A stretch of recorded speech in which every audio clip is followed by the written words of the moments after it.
আজ আমরা কথা বলবো কুরআনের এক অসাধারণ সূরা নিয়ে। এটি কুরআনের অন্যতম ছোট সূরা, কিন্তু এর মর্যাদা আকাশ ছোঁয়া। রাসূলুল্লাহ সাল্লাল্লাহু আলাইহি ওয়াসাল্লাম বলেছেন, সূরা ইখলাস কুরআন শরীফের 1/3 সমান। কিন্তু প্রশ্ন হলো, এটি কখন ও কেন নাজিল করা হয়েছিল? চলুন জেনে নিই। মক্কার সেই সময়ে কুরাইশরা মূর্তি পূজা করত, নানা দেবদেবীর উপাসনা করত। যখন আমাদের প্রিয় নবী তাদের কাছে ইসলামের দাওয়াত নিয়ে যেতেন, তারা ব্যঙ্গ করে প্রশ্ন করত, হে মোহাম্মদ, তোমার আল্লাহ কে? তোমার আল্লাহর বংশ কি? তিনি কি সোনা না রূপো দিয়ে তৈরি? তিনি কি খান? তার কি সন্তান আছে? তার মা বাবা কে? নাউজুবিল্লাহ।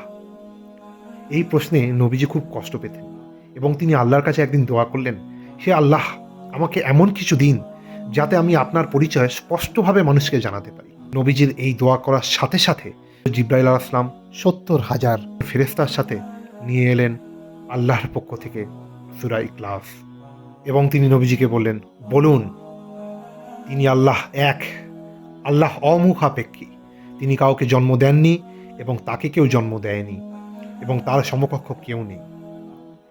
এই সূরা নাজিল হওয়ার সাথে সাথেই কাফেরদের সব প্রশ্ন, সব উপহাস, সব অহংকার একটি বাক্যতেই নীরব হয়ে গেল।